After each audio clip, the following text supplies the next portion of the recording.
You're listening to the Black Eagles podcast with Sinan Schwarting and Kaan Bayazit. Ahmet Dursun Sergen aldı. Sergen Burak yan yana. Sergen Burak. Sergen. Orada Tümer var. Tümer'e doğru aksiyon kaybetti. Tümer topu aldı. Sergen aldı. Gol! Gol! Gol! Sergen attı. Sergen attı. Şampiyonluk geldi. Sergen attı. Şampiyonluk geldi. İbrahim'in pası. Roma. Şimdi Ahmet. İkinci gole gidiyor Beşiktaş. Ahmet. All right. Ready? Yep. Welcome back, everybody. Episode 50 of the Black Eagles podcast. I am your host, Sinan Schwarting, live from New York City. Hopefully we won't get too many ambulances today as such. But I'm with you, with my co-host from Belgium, Kaan Bayazit. Who's back? How you doing, sir? Hello. Happy New Year, Sinan. And Happy New Year, yeah. dear, Welcome to 2019. yeah, Kaan, and to our fan base. and dear listeners, exactly. Happy New Year, everyone. I hope you had great holidays, great food, lovely company, and all that stuff. But the Black Eagles podcast is back. Like we said, we would be taking a small hiatus during these days of joy, these festivities. But we're back now. No big breaking news like a coach sacking or something like that. On the contrary. Maybe the contrary. Yeah, Sinan Güneş was offered a new deal. He has not accepted at this point. I don't know if he will be accepting it. I think he's probably going to end up coaching the Turkish national team. But at this point, it's clear that he will be finishing out the season with Beşiktaş. And maybe we'll see. Depends kind of how this goes. Over the past week or so, I kind of have had the chance to reflect a little bit on our past criticism of Şenol, and I think many of it stands. Many of it is legitimate criticism, but I also kind of started thinking a little bit more about how difficult it must be to get results out of a team where clearly a lot of key components are unmotivated because they have not been properly getting their wages paid. I think has been a big issue, big factor in our poor performance in the first half of the season. That doesn't take away any of the criticism that we've made, I think, on the tactical aspect of the game. But I don't know, maybe it's just rose-colored glasses now, because we're in this mid period. Good things, whether you like, well, arguably good things are happening. Transfers are coming in, stuff like that. So we're all kind of up in cloud nine, like, oh, everything's gonna be good. We've got transfers within the first week of the transfer window who are actually able to join the team during the training camp for the first time during the Fikret Orman era, basically. Yeah, there's something to be said for timing, maybe. That kind of stuff. So yeah, we'll have to wait and see how the second half of the season goes. Maybe Şenol Güneş does prove that with players that get their wages on time, he might. Maybe things will change, but we'll have to wait and see what as far as that's concerned. But definitely a good. Arguably, maybe a positive start to 2019 for Beşiktaş fans, although I'm sure you have your say in that regard. But before we get to all the juicy transfer stuff, let's get some other stuff out of the way first. Let's talk a little bit about the training camp, the schedule of the training camp, and some perhaps exclusions to Details? the squad. That Juicy gossip, maybe? Yeah, indeed. Take it away, Sinan. Although it's not really gossip, there's reality. It's reality-based gossip, I guess. For sure. So yeah, let's do that. There's no match reports today. There's no statistical breakdowns for us to analyze. But there is some, news. There's some stuff for you guys to watch, to pay attention to, even, which is nice. The training camp, most of you may or may not know, is nearly done in Antalya. It's carrying through till the 14th, I believe. So actually, we have exactly one more week of it. But this is where it gets kind of fun because they're going to play some friendlies. Are they going to be aired, Kaan? Do you know if they're going to be watchable? The rights no longer belong to D-Smart, so I would imagine that they'll be aired. But I don't know what the exact situation is with the club's television, because I know the clubs, that Beşiktaş TV was kind of closing doors, and the club was going to focus more on social media content with videos being posted on the social media accounts, which we've been seeing as well. But I have to quickly have a look if take a look. So yeah, the matches are going to be, in fact, one of them is tomorrow from when we're recording this, which is January 8th against Helmond Sport. I assume that's a German side? No. Do you know what Helmond No, is? Helmond is Dutch. Dutch, yeah. Okay. What's their deal? I don't know which league you're playing in, and Beşiktaş TV still airs, so... Okay, it's alive. So it's probably going to be on Beşiktaş TV. Helmond Sport, I think they're in probably the second or third division in Holland. Okay. Not sure. I can look it up quickly, but I would assume they're in the second division because otherwise they wouldn't be in Antalya. I assume. I don't think that third or fourth division teams make those types of relatively expensive training camps. Yeah, I was gonna. That's why I almost assumed that. I think I assumed they were German, just because, it takes a little money, and I since I don't know of them, I assume they're like a lower division team. So, let's see. That's interesting. They are. Which league are they in? They are in the first division, so that's the second division in Holland. Yeah, they're in the second division in Holland, which is funny, but they're basically in the same league as the PSV and the Ajax 2 teams are, which is the second tier of Dutch football. But they call it the first division because the top flight is called the Eredivisie. Yeah, so it's kind of it's the same in Turkey where you have the Super League and then you have the first league basically. It's another second division team in Holland, but so there you go. But so that's going to be on January 8th, which real soon for most of you guys listening. Yeah, probably by the time you're listening to this. Yeah, you could probably be queuing up for the game, seeing if it's on wherever you can find it. But then the next match is going to be on Friday the 11th of January against a more recognizable side in Greuther Fürth. They are German, correct? Yeah. And I think probably a second division side, right? I don't think they're in the top flight. I don't know if they're in the second Bundesliga or third Bundesliga, but they're definitely in the second or third division. Yeah. But so that's perhaps better competition on paper. I mean, they're I would say the second, but I don't know if they might have relegated in the last couple of years. But I don't think so because they're a pretty big, relatively big club. Yeah. They have I know their logo. It's like a green, leaf of some kind. But anyway, the final of these friendlies will be on Monday, the 14th of January, against Dinamo Zagreb. Now that's interesting because it has a bit of a subplot. Mm-hmm. Now supposedly, and we're not gonna segue into the rumors yet, into the transfers, I should say, but one of them is a young Dinamo Zagreb player. So I don't know how that ties into this, but we'll get to that later, perhaps. But again, I think it's perhaps another step up in terms of competition, and so that should be the most interesting of the matches if we can tune in and see them, and that'll be again on Monday. So, some football to pay attention to and hopefully watch, certainly to follow. So yeah, I'm excited personally to get to get to see some of these new guys.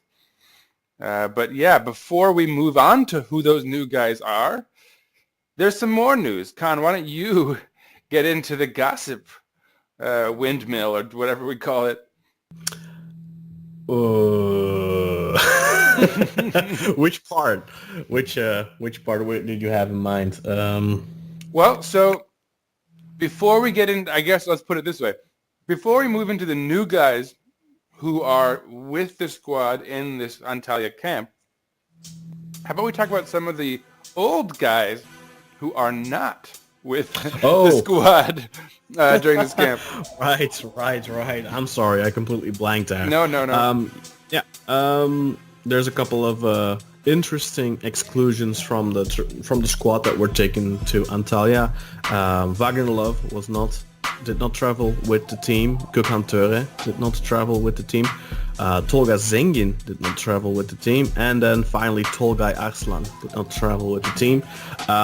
Now, it has to be pointed out that 3 of those 4 guys have contracts that are about to expire in the next 6 months. But Tolgay still has a contract until 2022, so he still has a long-term contract. And we'll talk a little bit more about him later. But as far as Wagner Love is concerned, there were rumors that he had already that Beşiktaş had agreed terms, and this is from Fox Brazil, I believe, that Beşiktaş had agreed with Corinthians from Brazil on a transfer for Wagner Love. But that was something that came out before the 1st of January and still hasn't come to fruition. So we'll have to wait and see on further developments there, whether we can offload him or not. Then Gökhan Töre, he's in the final 6 months of his contract. I think we can all agree that he has failed to impress anyone this season in the chances that he's gotten, which haven't been plentiful, but he has had some chances and he really hasn't impressed, except for a couple of minutes in a friendly really early on in the season. And then there's Tolga Zengin, of course, which I think to me might be the biggest surprise here, that he got excluded. And he's probably on his way out. I think that's the indication for all of these guys, really, that they might be on their way out. If not now, of course, at the end of the season. But I think maybe the club will be looking at perhaps including guys like Gökhan and Tolgay in perhaps transfer negotiations for other players. Tolga, I don't know, maybe he goes back to Trabzonspor. Onur Kivrak was released from his contract today by Trabzonspor, meaning that they have a place for an experienced goalkeeper on the bench, perhaps, to tutor young Uğurcan. So I could definitely see Tolga go back there. We'll have to wait and see. Wagner Love, of course, the club wants to offload him, get him out of the door as quick as possible. But as for the time being, there are no takers yet, it seems, although interest from Brazil is constantly being rumored. For Tolga? No, sorry, for Wagner. Oh, okay. So yeah, I lost you on that. Okay, I see. Interesting stuff. I think if there's any news to be sort of gleaned from that, it's that Karius might be actually our starting keeper without question, maybe. Oh, for sure. And I think that's good. I don't know where the fan base is in general. Do you? I mean, what do you think is the general sentiment on Karius now, then? That he's the guy? I wouldn't know why not, honestly. I mean, I think he's been good.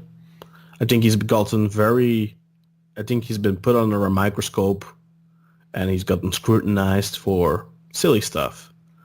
But all in all, I think he's been a fine goalkeeper, and I think he's got great potential. He's only 25. I mean... Did you see the rumors about Fabry coming back? I saw those rumors. I mean, you have to look at it realistically. I think that Fabry, when he went to England, got a massive pay bump. Mm-hmm. You know, he was on a very very low contract with us. He was only making like 1.2 or so a million a year. And he wanted a pay bump, and he was in the last year of his contract, which is why we ended up selling him. And I think we discussed this. He deserved a pay bump, but the club weren't really in a position where they could give him that. So let's look at it through a realistic lens. Yes, if we get him back, then Karius, we wouldn't have to make his move permanent. We wouldn't have to find 8 million euros somewhere. But at the other hand, I mean, I don't know what Fabri's making at Fulham, but I can guarantee you that it's more than 2.5 million. Also, if you look at, you could also guarantee if it's you more look than we can ever pay him at this stage. Yeah, I mean, if you look at what Cenk's making, he's earning more than 4 million a year. He was on 1.7 with us, so Fabri was at 1.2. I bet he's on 3.5, 4 million. I mean, the contracts in the Premier League are really high, and yes, the taxes, there's much higher tax rate in England than there is in Turkey. It's roughly 32% difference there. Wow. But still, even with that, we'd have to, if we would get back Fabri, we'd still have to give him a really, really big contract. And Karius is relatively cheap. He's one of our cheaper starters at 1.4 million. And it can't be understated, his age, being 25. Yeah. You know, and Fabri is going on 32 now. So, and I love Fabri.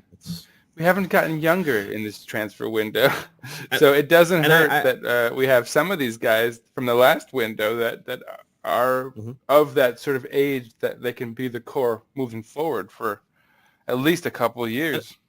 I wouldn't be opposed to getting Fabri back on a 6-month loan or something like that, for example.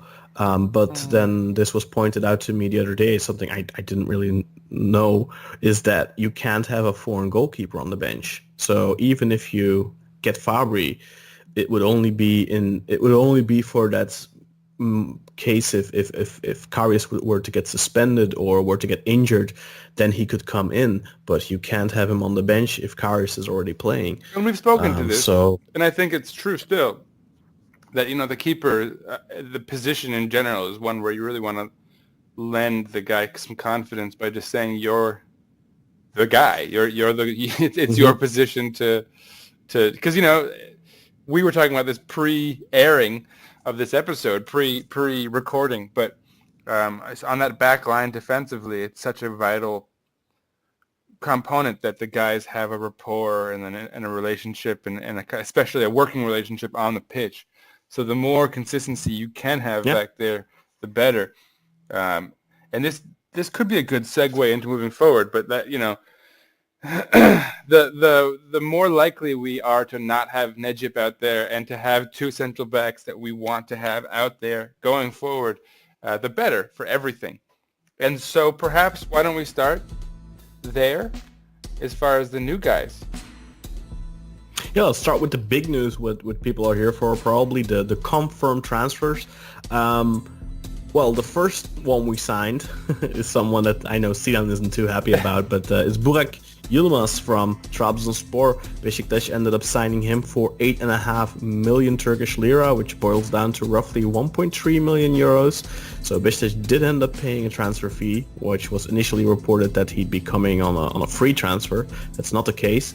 But as always is the case between Beşiktaş and Trabzonspor, there seems to be some money involved to keep the other party happy. So Burak Yilmaz brought in on a 1.5-year contract with an optional extension. He'll be paid 2.2 million a year. He'll be paid, I think, 1.2 million for the remainder of this season, and then 2.2 for next season. Is it a player option or a team option? I don't know what the trigger is on the option. It's probably if he plays X amount of games or something like that. That's usually what those types of contracts are constructed out of.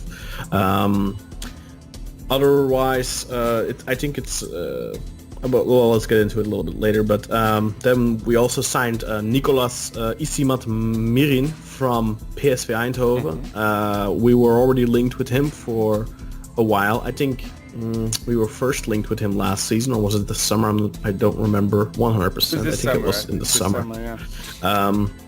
Yeah, and we ended up signing him on a relatively cheap, well, really a good deal, I think. 350,000 euros was paid for him to PSV, and he signed a 3.5-year contract, and he'll be earning 1.1 million a year, according to Haber 1903. That's just and he'll be actually, wow, that's... Yeah, it's. I think his contract will probably.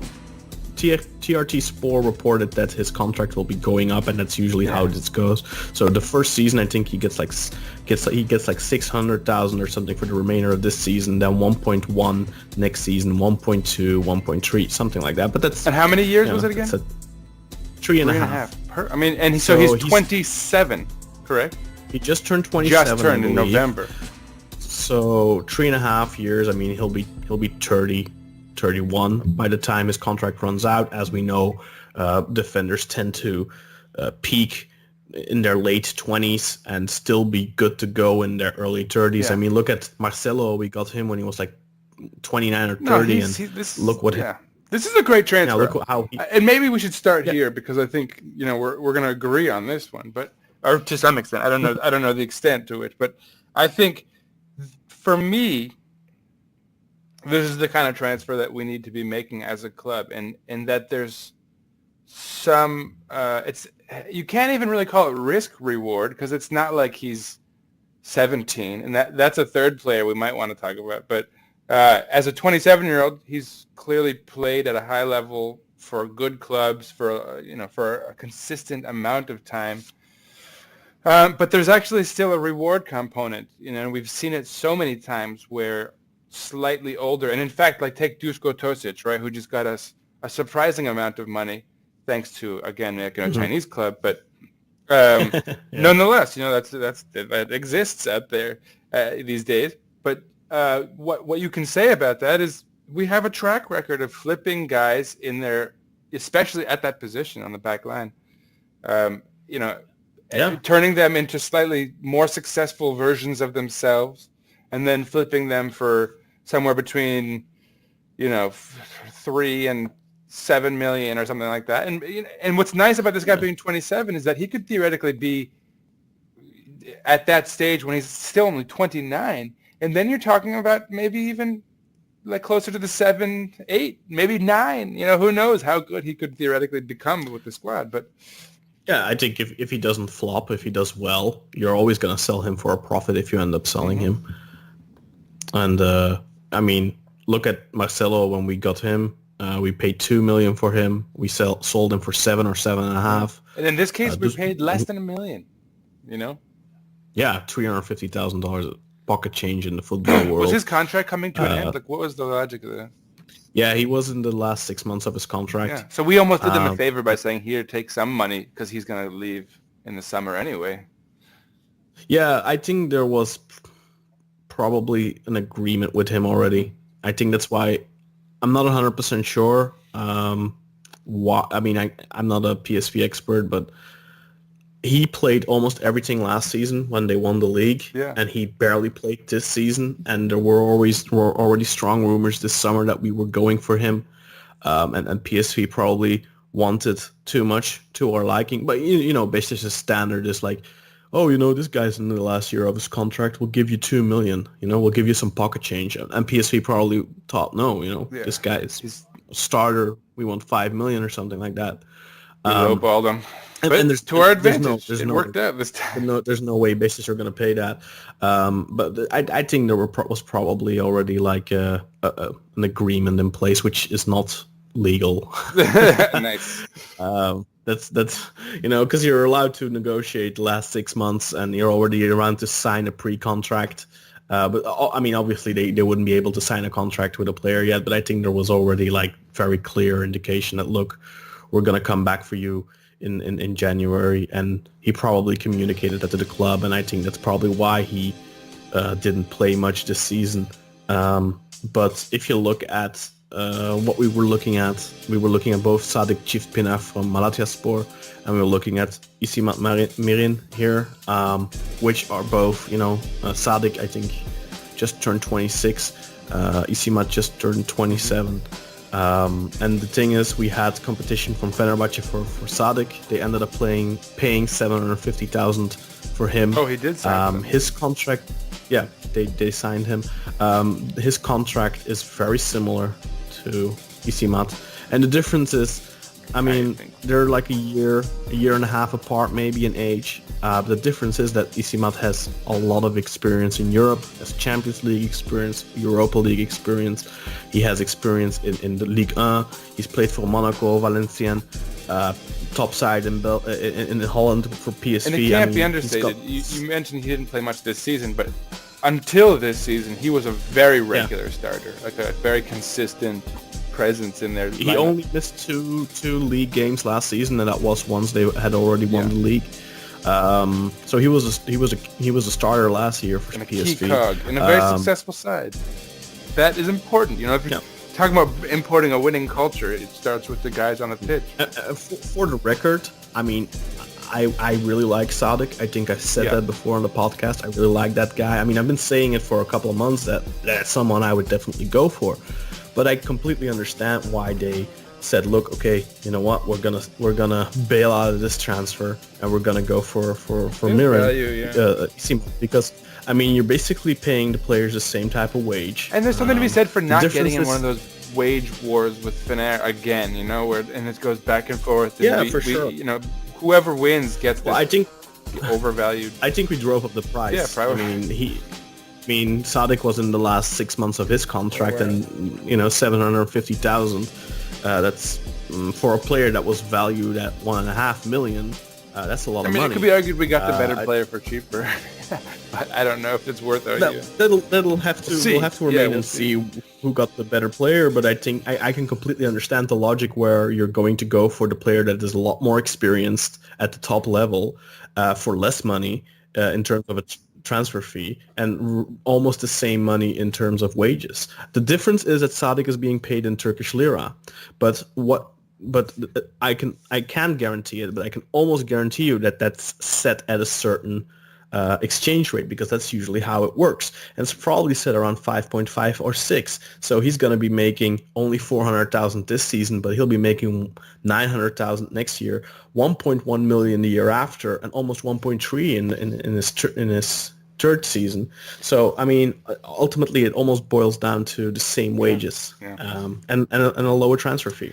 Yeah. So I think I'm okay with this, but in fact, I'm good with this. I think these are the right moves to be making for us. And again, you can't undervalue the potential for flipping this guy for money down the line, because that's where we are as a club. I do have to say that it's not that Isimat isn't a highly regarded player in Holland.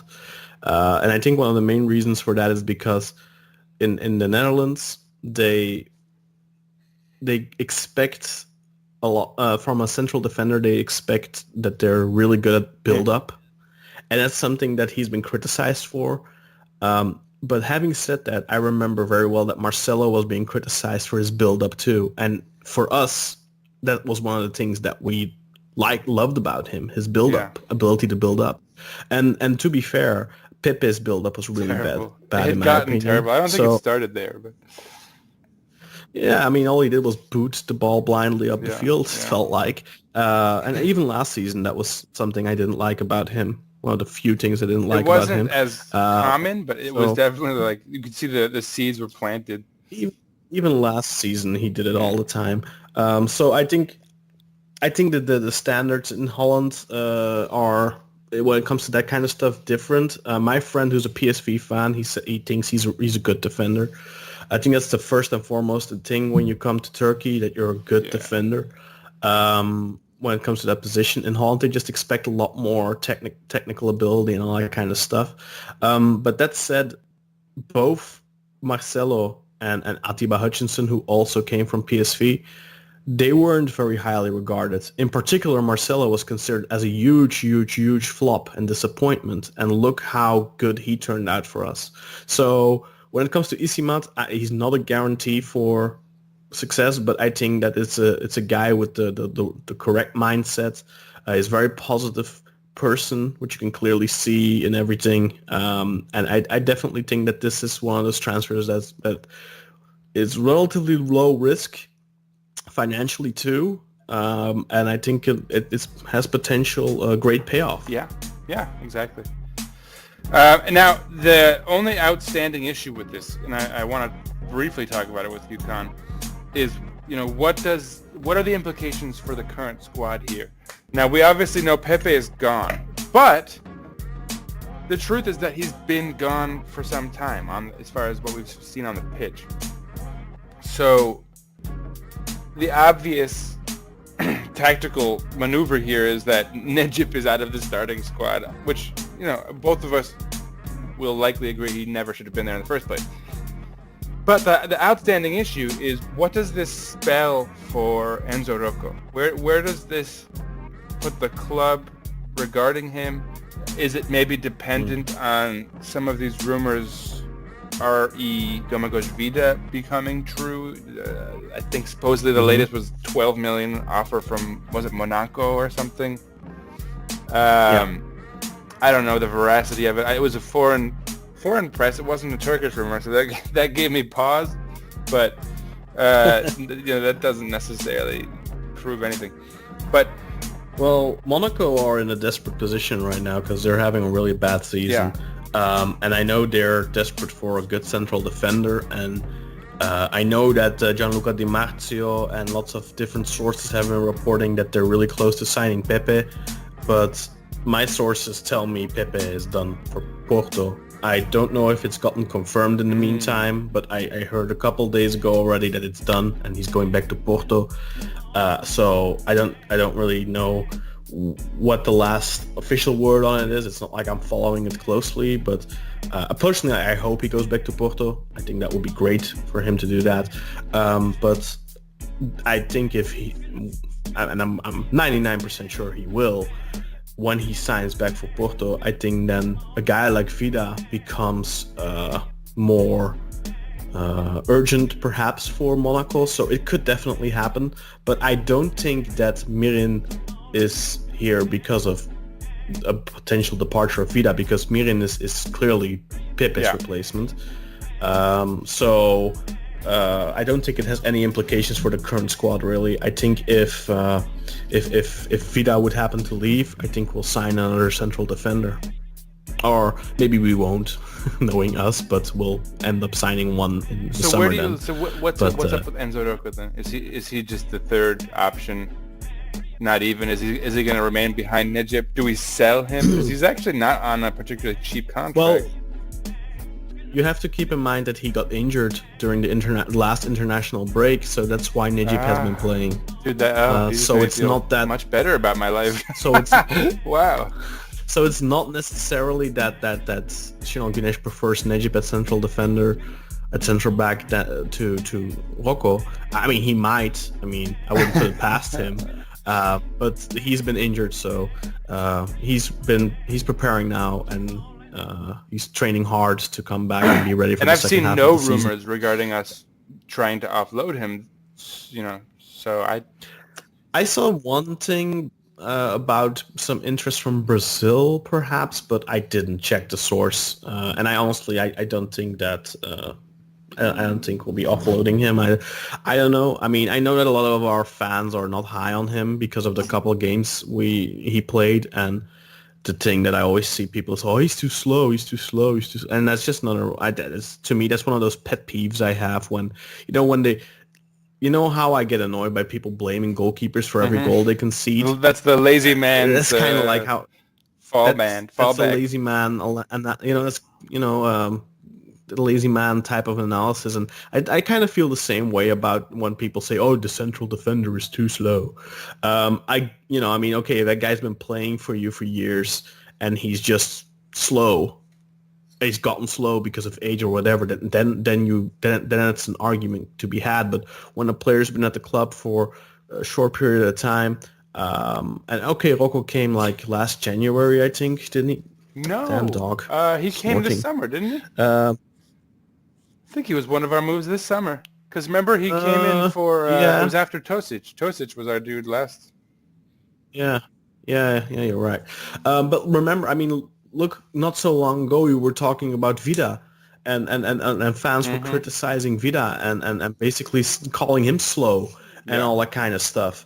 And it is just really a case of you need time, not just to train with your fellow teammates, but you need actual time on the pitch together. And that's the most important thing. And we've seen Vida grow and become better. And I think that's the same thing could be said for Renzo Rocco. Okay, the dog is really pissing me off now with her sporting. I just think I think the jury's still out on Enzo Rocco. I wouldn't, and I see so many people write him off already. I think that's too early. And I'm not saying that he's definitely gonna make it, but I think we've just seen way too little of him, and I don't think you can judge him on anything, especially his speed, because it's something like, you need to really grow a rapport with your defensive partners. You need to anticipate and all that kind of stuff, get used to the style of play in a certain country, because it's very different everywhere you go. Positioning is more than half the battle, though, is I think what you're trying to say. Yeah, I can't disagree with that. Reading the game and positioning is so important for defenders, and football is a game. Football, I mean, like anything, perhaps maybe more so politics, but it's one of those things where it's like someone's always going to have something to say that's either a hot take where they want to sound like they know what they're talking about more than they do, maybe, or not. Maybe they do know what they're talking about, but there's so many opinions out there regarding so many things that my fallback always when it comes to evaluating a player is, what have I seen with my own eyes? With the team, with the unit that we're trying to build. And I have not really, I think we've talked about this on the podcast. There was a play where Enzo Rocco was a little slow to react, not necessarily slow athletically, which I think he's seen a lot less playing time since then.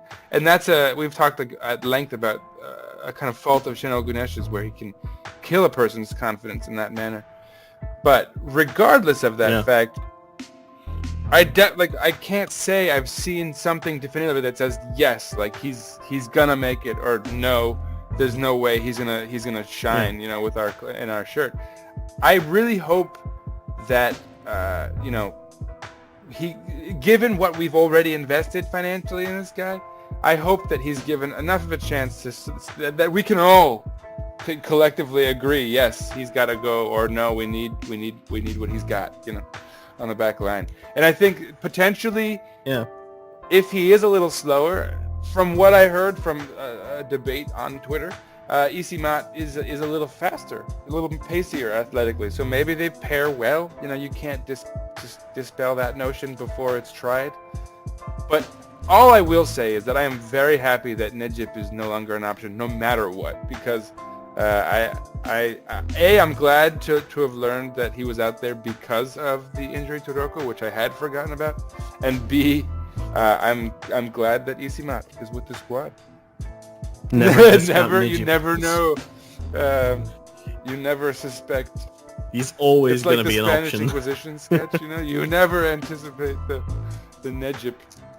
But okay, let's move on to the transfer that's bound to get things going between us a little. Now, Burak Yilmaz is with the squad, and I'm going to preface this by saying that he's my least favorite player, of all time. He's that caliber for me. So with that said, I'm going to try to remove all of that from the discussion because it's not of much use. And I'll say this too. Pepe was in my top five least favorite players before he signed with us. I've gone on at length, I think, about how I don't like Real Madrid, for how they were propped up in a very bad time politically for Spain, where people were being disappeared and the Real Madrid was getting funded to sort of represent the motherland, and I'll always see the club in that tinge, the Real, the royal, that's what that means, right? But as such, Pepe was a guy who I disliked a lot. And I came around on him. And no one's ever heard me say anything extremely negative about Pepe on this podcast because he had toned down his more flamboyant, sort of violent tendencies. Right up until Yeah, right. Just he left us a little taste, to part with. There's our guy. It's nice to see. It was nice having you, buddy. There's the real Pepe. But I, to be fair, I completely understood why he did that because getting sort of abused. Soldado broke his foot. Exactly. But so,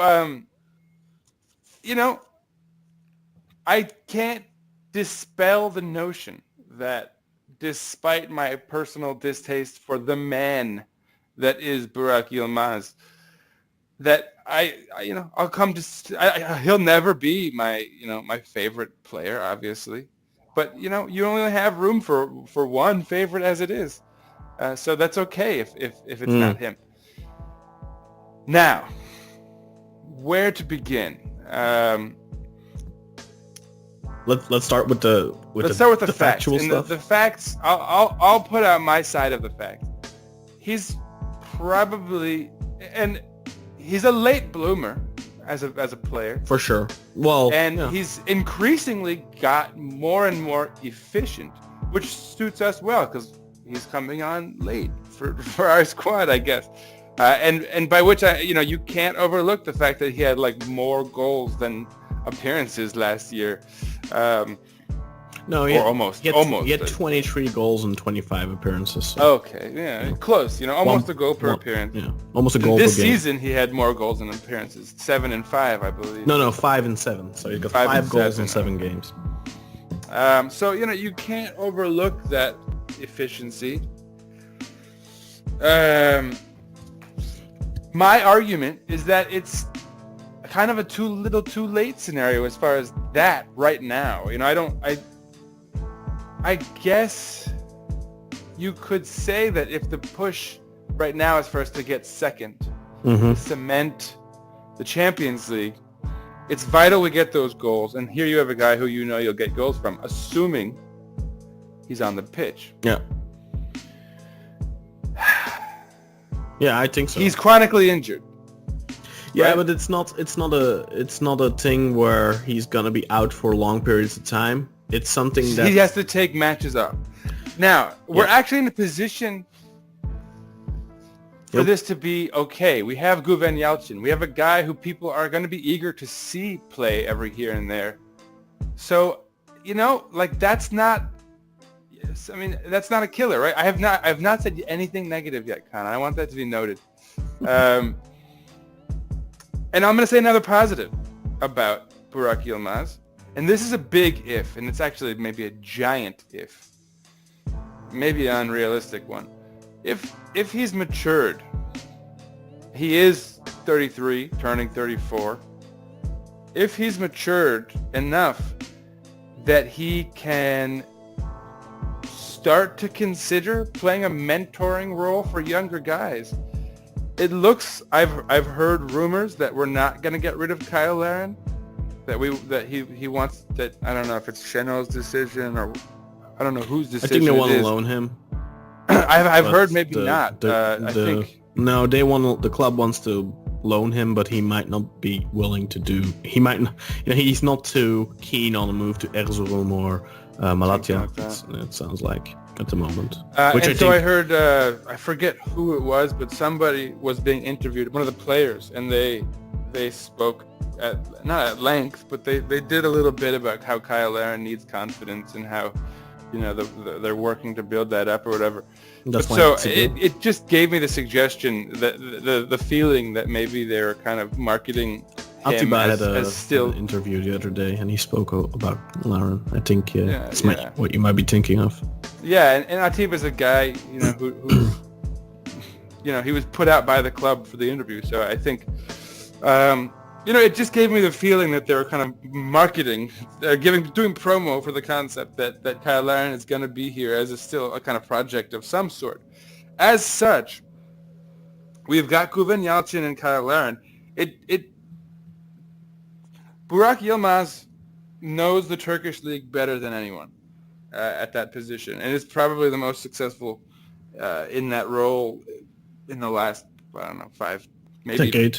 10 years.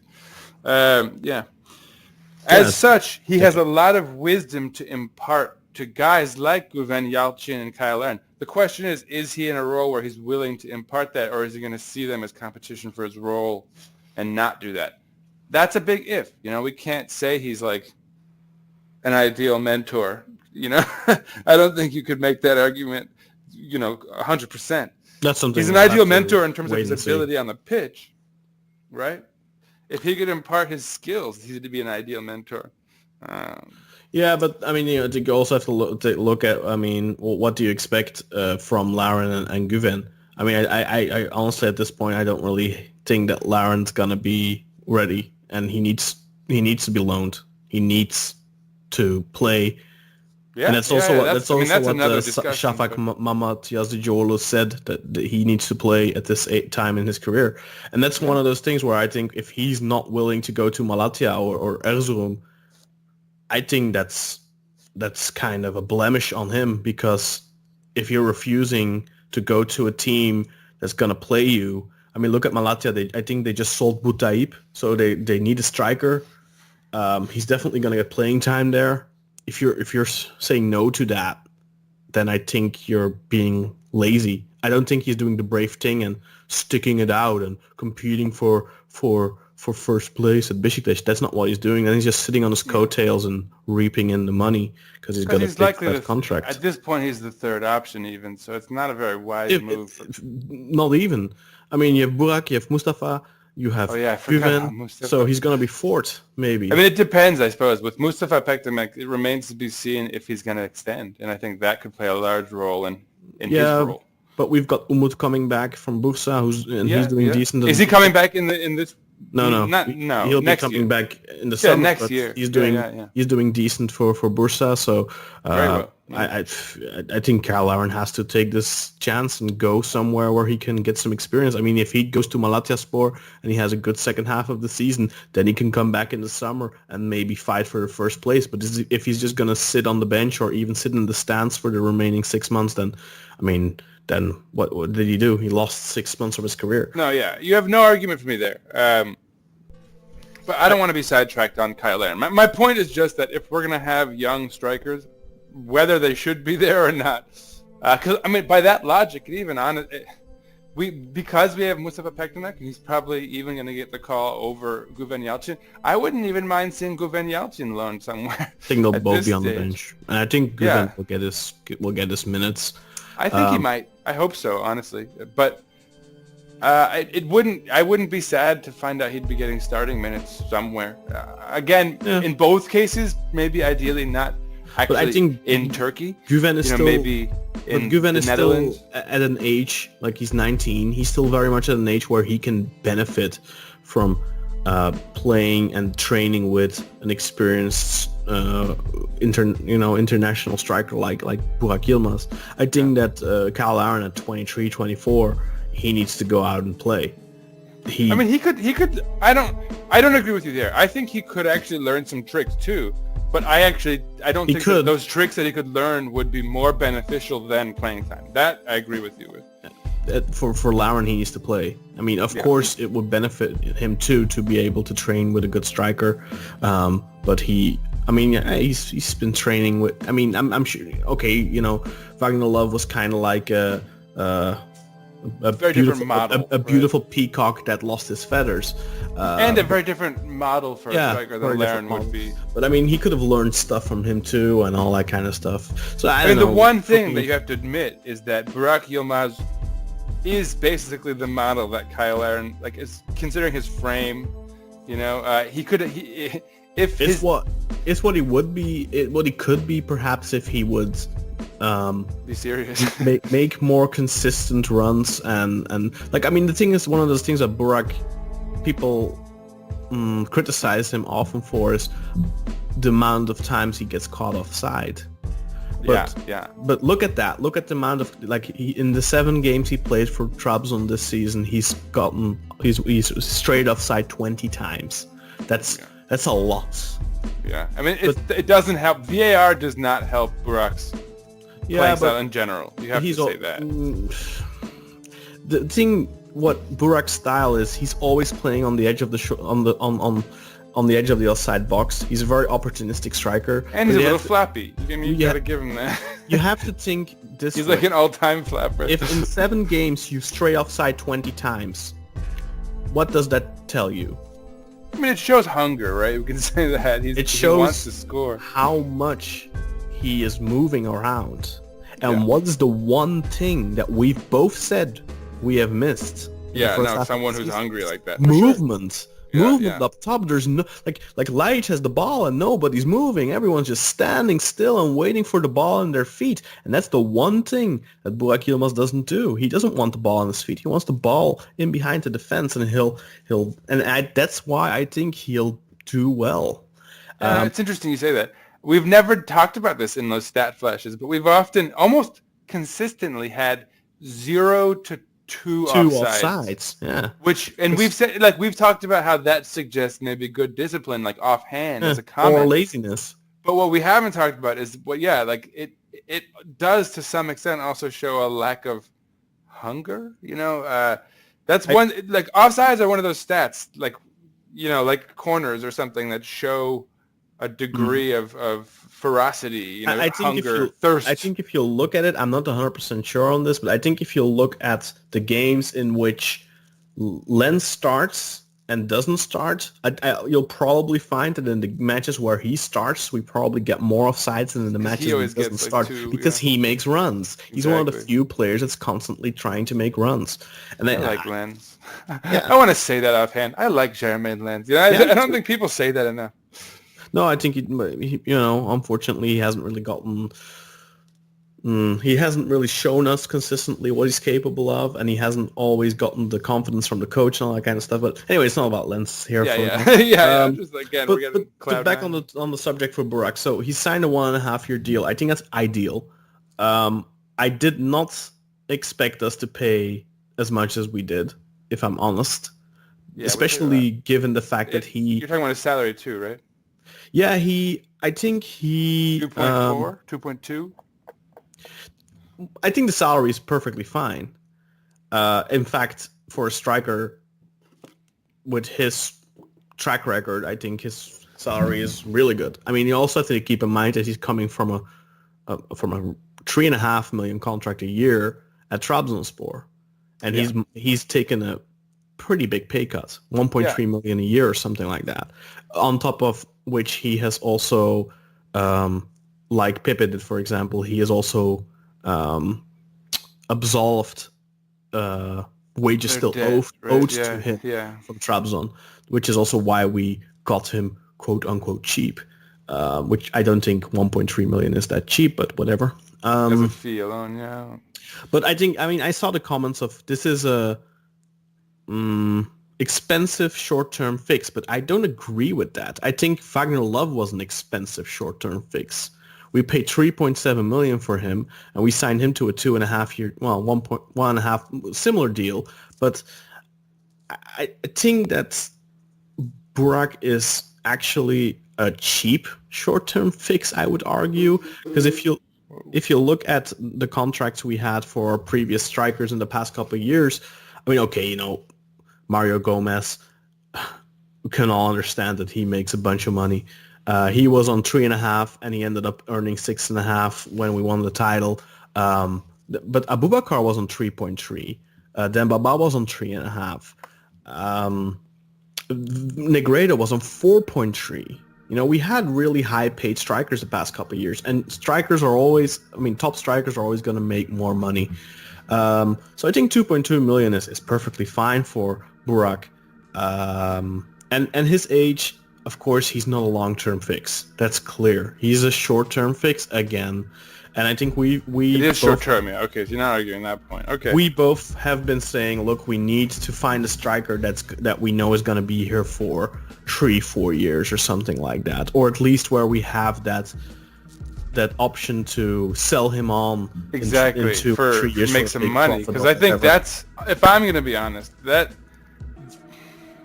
there are two reasons I'm very down on the deal. I disagree that it's a small. I mean, it's the right amount of money for who he. It's the right amount of money for him, because he is a proven commodity as a striker, and that's what you pay for goals. I just don't know if we're in a position where that's the move as a club. And going back to the point you were just making, and the reason I rudely interrupted, is that I think it's imperative that people understand that as a club financially, and as a sort of side note, asterisk, we were gonna maybe have John O'Carr on this episode, and here's where he may have weighed in perhaps, but we can still ask him this question. I think that the club is really in a position where we need to be getting guys who, at the very least, give you the option where you can sell them off and make money at some point in the next year. Look at this. We sold Jink for 22 million, and look where we are 6 months later. Yeah, it's not so much about selling players. Well, and I'm not talking about it benefiting the club on the pitch. I mean literally just to not go bankrupt, right? Like given the economy in Turkey and. But if you sign a 35-year-old striker that's going to bang in 25 goals and he leads you to the title and Champions League. So you think that's a key point then? Because you're absolutely right. If Burak Yilmaz is the guy to lead us to the Champions League is much more in the realm of possibility. Although I'm not saying that I don't know if he's the man still. I don't mean this season necessarily, but perhaps next season or whatever. I mean, if we have a more formidable, I think if we build a more formidable side. Well, so now you're talking about next season, and here is my second point, that by signing him to a year and a half, maybe 2.5, we don't know what triggers that or not. It's already been quoted in the press by Fikret, and I don't even know if Şenol himself said it, but that Burak Yilmaz is Şenol Güneş's guy, you know? That he specifically wanted him there, that he's activated him previously, you know, to great success. This is his man. Now, you and I have been on the record as saying Şenol Güneş should be out. Not today, but yesterday. But he's not. You what are you not by saying that you like the commitment to Burak Yilmaz for X amount of years? Are you not basically saying that you're happy to commit to Şenol Güneş for that same amount of time? No, I don't. But the thing is, so then are you going to saddle the next trainer, the next manager with Şenol Güneş's guy in quotations? I don't think you're saddling any. I think any trainer will be happy to have a striker that finds the goal blindfolded, and I think that's what you've got with him. He's gonna score goals. He's a guarantee for goals if he's fit. Yeah, I mean, but that's a big if in and of itself. No, I don't think that's a big if. If he's fit, isn't a big if? No, I don't think it is, because he's gonna be fit. Plenty. He's not getting younger. He is turning 34. He's not. He is not, but it doesn't matter because he's got the Thor instinct. And let's talk about 2.5 years right now. He's turning 34. In 2.5 years, he's going to be turning 37? Yeah, but we're not talking about 2.5 years. We're talking about 1.5 year right now. But let's talk about this. An important part of evaluating this is what is going to trigger that second if year. If he does not do good these 6 months, then they're going to be looking for a new striker in the summer, and then he's going to be number 2 next year. If he does do good, he's going to be number 1 next year. Now we're paying 2.2 or 2 point whatever million for our second striker off the bench, who's 35. That's hypothetical. Then you pay that for 1 season, and then he's gone. If he's good enough and he scores plenty of goals, then you're paying a low amount of money for a player that's getting you a lot of goals consistently. Well, not a low amount of money, right? 2.2 million is not a lot of money for a good striker. But not a low amount. Like, considering we just brought... That is, relatively to the position, is a low amount of money. Because your other... I'd have to see this, honestly. I need to see a comparison of other, strikers' salaries in the league. I just gave it to you. 3.5 million for Demba Ba, 3.5 million for Mario Gomez. No, but right now, in the current conditions, like, what is, Diagne getting paid by, Kasim Pasha? You can't compare that because he's coming from obscurity. Well, but you know, Look at what Slimani is but that's making. my point, though. If you're talking about the ideal move, maybe you're getting someone who's coming from relative obscurity, in terms of a But then you don't know what you're getting. Well, yeah, that's true. But I think, you know, I think, given the situation we're in as a club, particularly financially, but, you know, also assuming you're not committing to Şenol Güneş for X amount of time, you might want that kind of indeterminate, like, risk-reward factor where you might not pan out, but this season's not panning out, and in the best case scenario, you're maybe making a lot of money, which is really foremost what the club needs. But that's why you're signing a short-term deal with him now, so that you're not I don't see. strung to 2.5 him. isn't short term enough in my. But Oh, it's, I mean, it's whatever. Not 2.5. It's It's 1.5. assuming, but that's what I'm saying. That's With where an we optional year. started, though, and I said it's a very important detail to know how that second year gets activated. But that second year is either going to be triggered by amounts of games he plays in next season, or it's going to be club triggered. It's one or the other. I'd like to. That's important. I And hope that's is that the one same- of those things that like doesn't get reported anymore, because you talked about that They never- previously.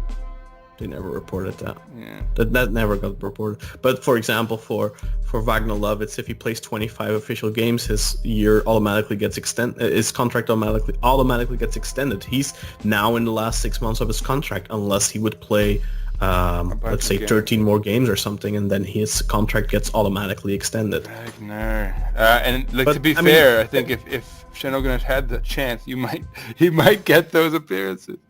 But okay, fine. No, but I still want to touch on something else you said. Okay. You know, the thing is, what I said is that I think he's a cheap short-term fix, and the reason I say that is because if you want to get a decent striker now, in January, you're gonna have to fork out a buttload of money. Yeah. Let's talk about Diagne.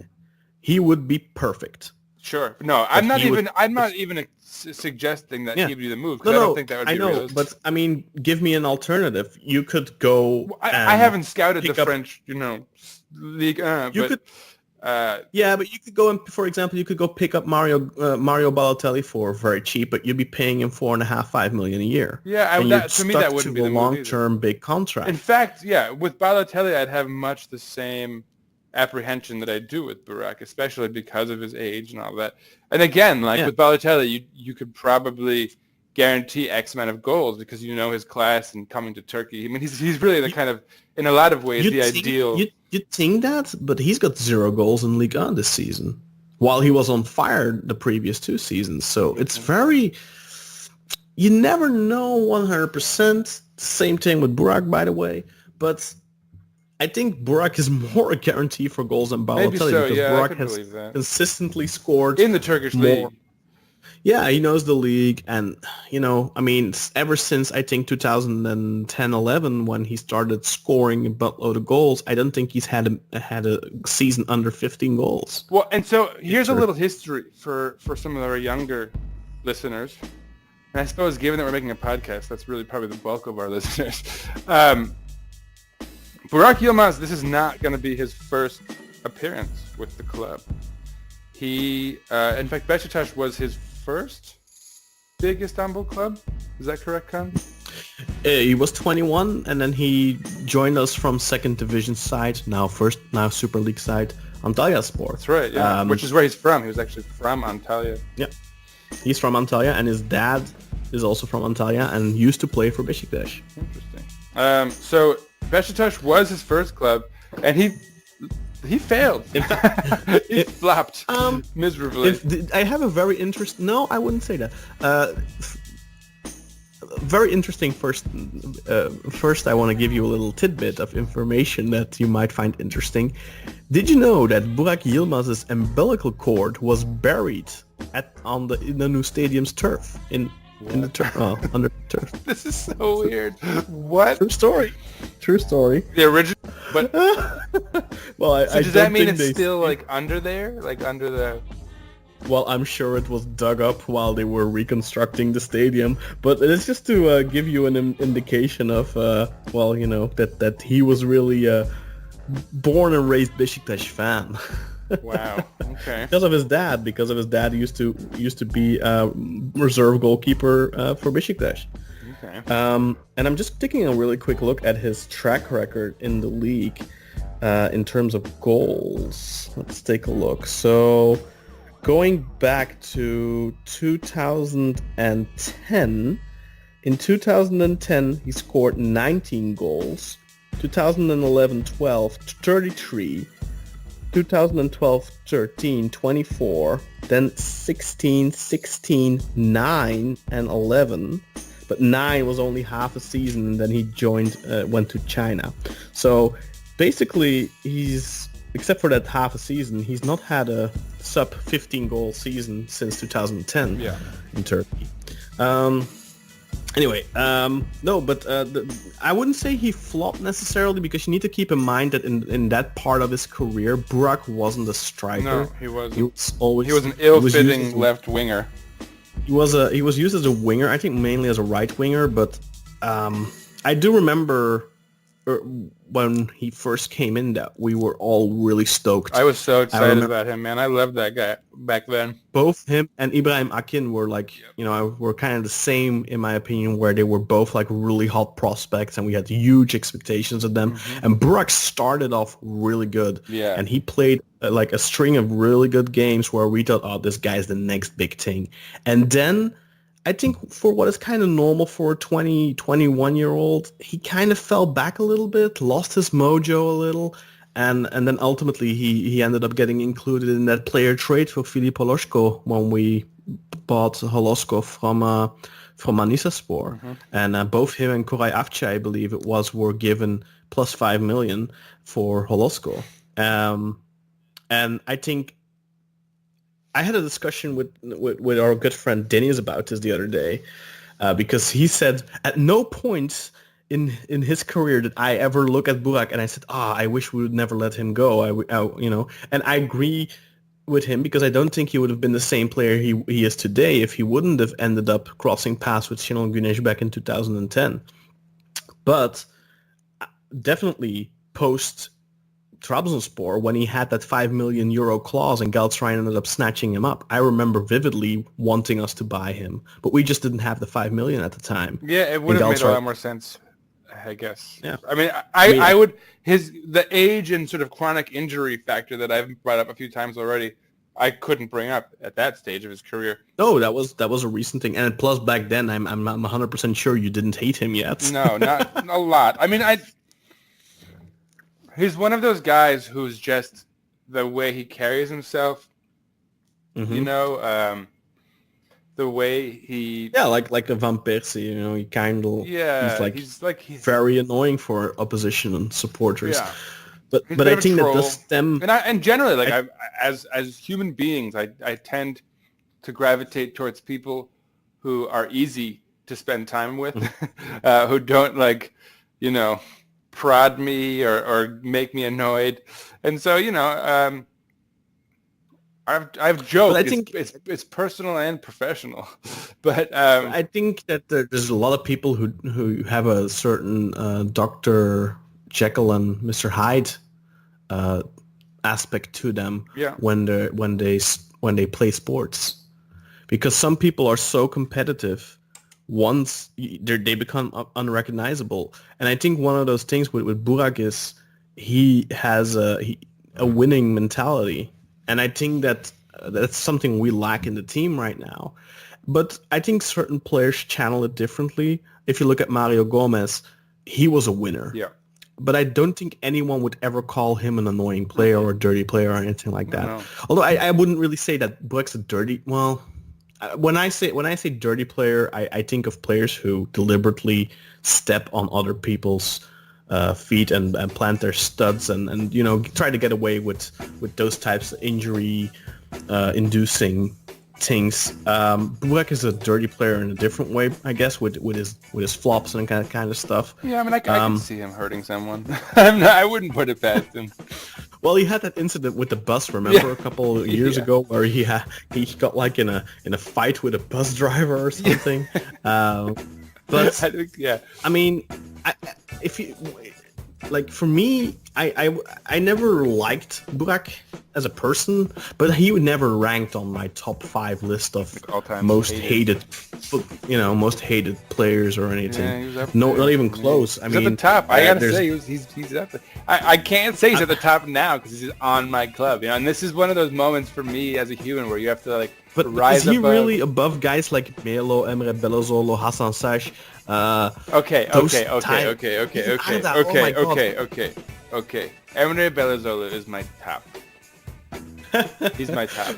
Like when you said he's like my number 1, it just blew my mind. I'm like, what happened to Emre? He's number These 2 types though. of 'Cause guys? I hate Melo too, but for me, Melo was that was his thing for so long, and I don't know. I definitely don't like him. I hated him. But yeah, Burak Yilmaz is number 2 for me, just because his personality is so grating as well. I just imagine whatever. Anyway, I don't want to stew in this, and I've been trying to consciously not psych myself out of this so much, because at the end of the day, I love Beşiktaş, and that's my club, and he's gonna be the guy who has to score goals for us now if we're gonna make the Champions League, and if this second half of the season is gonna be fun for us to watch. But you know how they say nice guys don't get the girl? Yeah, I don't believe that either. I think that's a mistake. No, but it's not necessarily true, but it's a common. It's a saying. It's common. Yeah, and I think in football that is very often the case. I mean, if you look at I don't see personality wise, I see very little difference between Cristiano Ronaldo and Burak Yilmaz. And so here's the thing. I have said this before. The only reason I don't say Cristiano Ronaldo is my least favorite player of all time, and he's up there too, is because of how good he is. You can't not enjoy watching him play, I don't know. I mean, I hate him though. Watching him technically play. I mean, he's not. He used to be a very perhaps fun player to watch, but I don't think he has been in ever since he turned into this goal machine. Yeah. He has not been doing the step overs and all that kind of stuff as often. He's less fun to watch too. He's a lot less fun to watch, but you're not going to find me hard pressed to hate on Ronaldo. But he's still very effective. My point is, I'm not a big Ronaldo fan either, but you can't argue with the results. And I think you can't. Burak Yilmaz has since 2010 kind of been the Turkish Cristiano Ronaldo in the sense that he's kind of a goal machine. I have to say, looking at specifically the spell since Şenol Güneş got a hold of him with Trabzon, I didn't realize the extent to which he'd become so efficient up front. It is uncanny, and you're right. I think at a certain point you can't really argue with the results. You still you can expect, just given his age, you can expect it to break down at some point because he's a human. But sure. Look, here's my thing about Burak Yilmaz. If we beat Kasim Pasha, for example, if we're 6 points back right now, if we're 4 points back right now, Burak Yilmaz is actually almost the best move you can make. I worry though that it's a kind of too little too late scenario for this season. And that it's a guy who doesn't give you the age with which you can kind of look forward to development with the player. Yeah, it's just another one of those moves that kind of puts off the big money transfer up front. But I don't know. Maybe we're not there. We have to look. Maybe we can't make that move. Not, financially, we're clearly not there yet where we can make that move. So perhaps it's not a bad thing that we tie that time over. I know we all want that 26, 27-year-old striker that's gonna last us for 5 years, and gonna be a mainstay at the club and become a club legend and all that kind of stuff. I know we all prefer Mbaye Diagne, for example. I'm not saying that that's the be-all, end-all, but that's an example. I think we'd all prefer that type of move but realistically, we're just not there as a club right now. I think it's just too difficult for us, and then I think you have to look at it. Okay, 1.5 years maybe with Burak, and then we can take that next step. It lets them kick the can. It gives them a little time. further. Well, and here's the thing: if a week from now we have another episode up that's talking about how we sold Vida for 12 million, right? And if they knew that going into this, and the planned pairing was Rocco with Isimat. And they're gonna get like a cheap third option as a central defender, and then suddenly they have the money where they could have maybe made that move. Then you're saying, then one would say, I should say, they should have waited to see what kind of funds they could procure to sort of finally make that move. But your argument, I sense, would be that might not be what's best for the club, and you actually led the episode saying that you were happy with the timing of these moves because you've got these new guys in the camp with the squad. That's a rarity with this board in particular. It's been a criticism we've had a number of times already, despite the somewhat short livelihood of our podcast. You shouldn't forget we spent the entire summer waiting for that one big offer for Vida before we finally started making our moves, and then that didn't come, and we ended up scrambling. Exactly. So do you want to do that again for another window? Yeah, and now you don't have that time now in January. You just have 3 or so weeks before the season kicks off again. I mean, in the weekend of the 20th, the season starts again, so that's almost 3 weeks. So I think it's perfect. The timing of these moves is perfect. Yeah. I mean, Isimat I expect him to come into the team really quickly, especially because he's almost taking part of an entire camp now. I think Burak's going to come into the team straight away. That's important. That those are well-timed moves. Whether you like the moves individually or you don't, you can't argue with the timing, I think. Yeah. Unless unless there's literally a $12 million euro offer sitting on Fikret Orman's desk that he's just sort of like picking his butt on. But let's not, you can't assume that. It's not very realistic. And I think the second he'd get that offer, he would take it because of where the club is. Exactly. So, I mean, look, I think we've done a pretty good job of breaking these offers down. There's one unspoken man, but perhaps we save him for another episode because it's not confirmed yet. I am talking, of course, about Aydin Hasic. I don't know. He's a young... Yeah. We can talk briefly about Bosnian? him. I mean, there's not... Yeah, a young 17-year-old Bosnian that plays for the Dinamo Zagreb B team. Yeah. So he's not playing for the youth team. He's actually playing for the B team, which I believe plays in the second division or something in Croatia. So that's already noteworthy. Those big talents. First and foremost, Dinamo Zagreb are a club that brings forward a lot of talented players. In recent years, there's been a couple. Brozovic, I can think of. Alen, what's his name again? We were linked with him in the summer. Halilovic. I mean, Domagoj Vida comes from that academy. A bunch of the Croatian national team. But anyway, it's a really successful academy.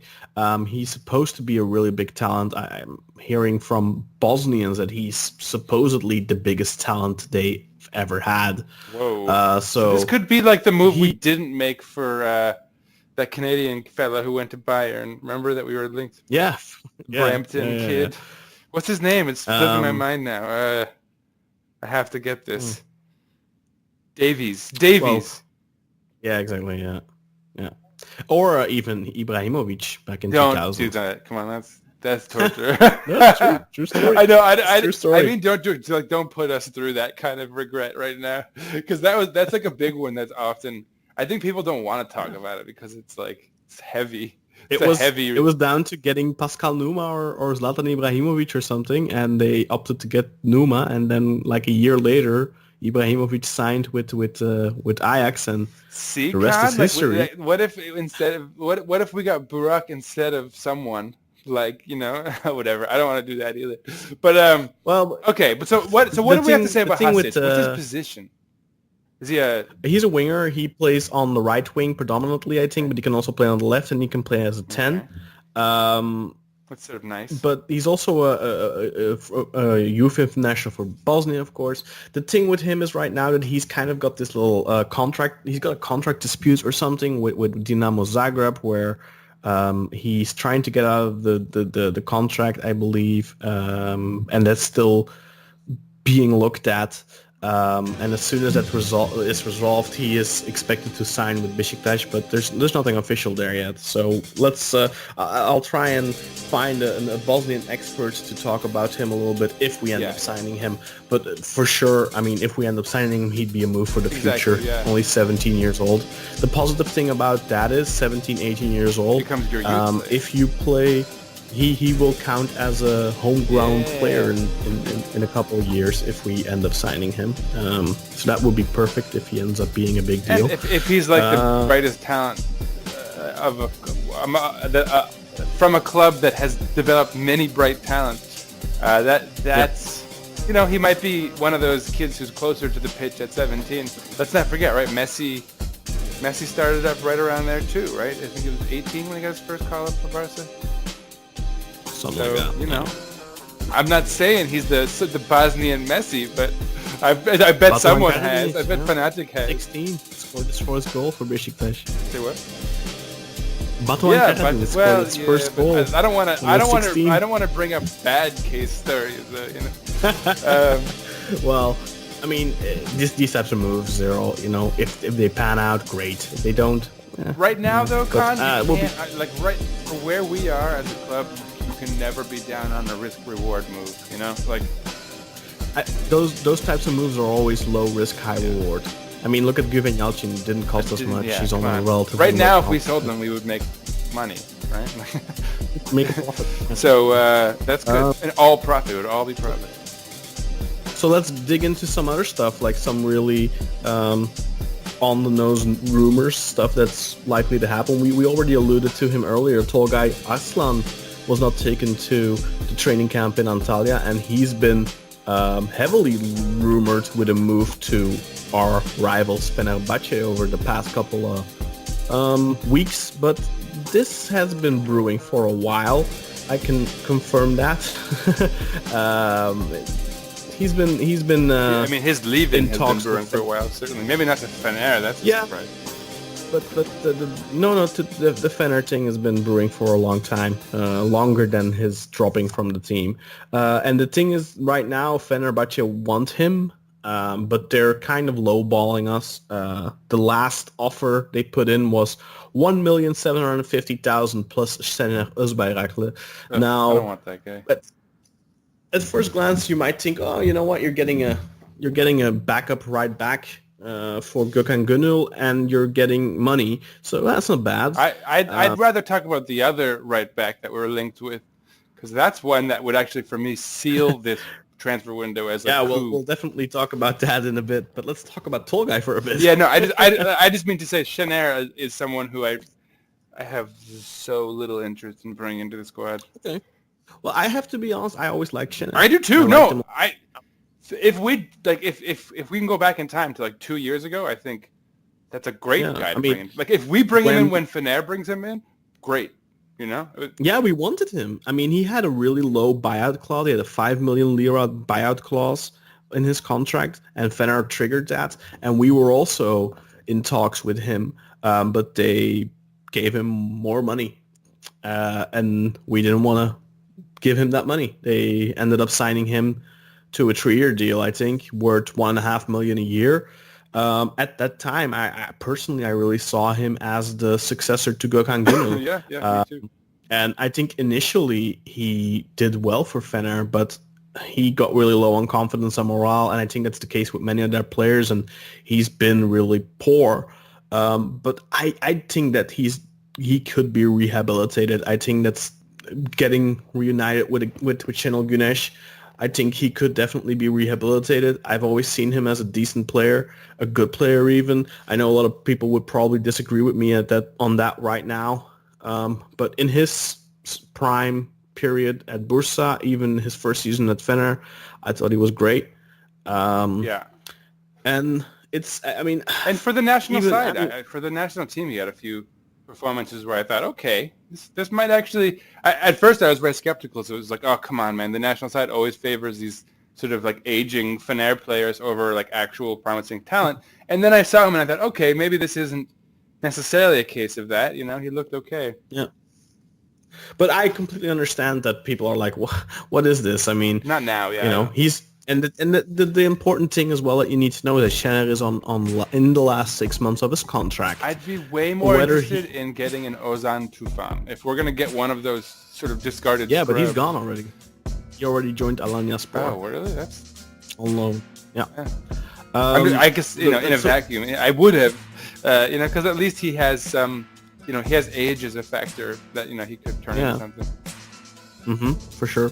But, I mean, with Schenner, he's 29 now, so he's definitely no spring chicken anymore. I think he could still do a job as a backup. I think that if you get him to a proper contract, I mean, he's making $1.5 million a year now.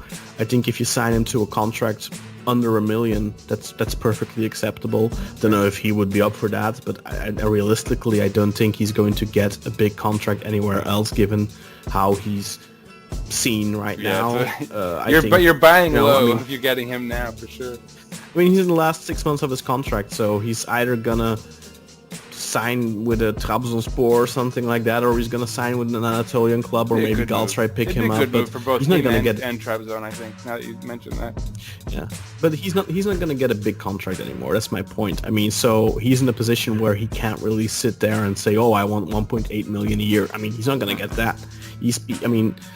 I think he's gonna be lucky if he gets north of 1 million. I could see him like at but that 1.1 said, or something. I mean, this kind of a position where just sign him on a Bosman, And I know a Bosman isn't possible in Turkey because we're not a EU country, but just just under the table. Look, in the summer we'll sign you to a 2.5 year deal or 2 year deal or 3 year deal, whatever. Well, I have a better option. 800,000. I have a better Yeah. candidate for the position, Kaan, and I think this candidate. Yeah, but we're not yet there. Oh yeah, because they haven't even hit Tall Guy yet. Jeez, that's right. Hurry it up, Kaan. So Come on. so the thing with Schenner has a very short-term contract, only 6 months left, and then we have Tall Guy who just signed a 4-year extension. He's still under contract until 2022, and they want to get him on the cheap. I mean, come on, guys. I'm perfect. Everyone knows who listens to the podcast. I am not a Tall Guy fan. For me, the sooner he leaves, the better. That's the point where I'm at. I mean, I don't really want to see him at the club anymore, but that's because he is capable of so much more, and he's such an inconsistent player. He has the talent, but I don't even think that anymore. I don't like watching him play. I would have agreed with you until a few months ago. I don't even think he is so much more. I think he is. I think he has that potential, but it's just never going to come out. It's too late. He's 28 or something. How long? Yeah, he's 28. How long can you call it potential? You know what I mean? Like. Yeah.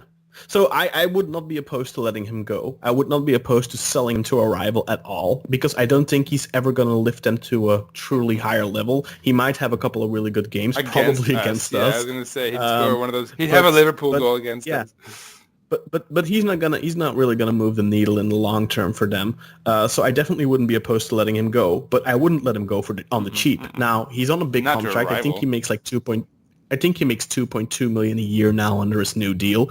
I think he isn't worth that. So I definitely want the club to offload him so that they free that wage up, that in the budget.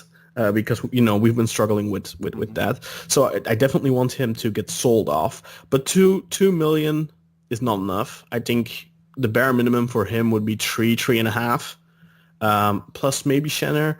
But then moving into I don't even know. To Fener, you're saying 2 million to Fener with Schenner? I wouldn't do that. No, I wouldn't do that. 2 million isn't enough. I think the club right now, Beşiktaş are demanding 4 million plus. Yeah, there we go. Give me 4. That's for me.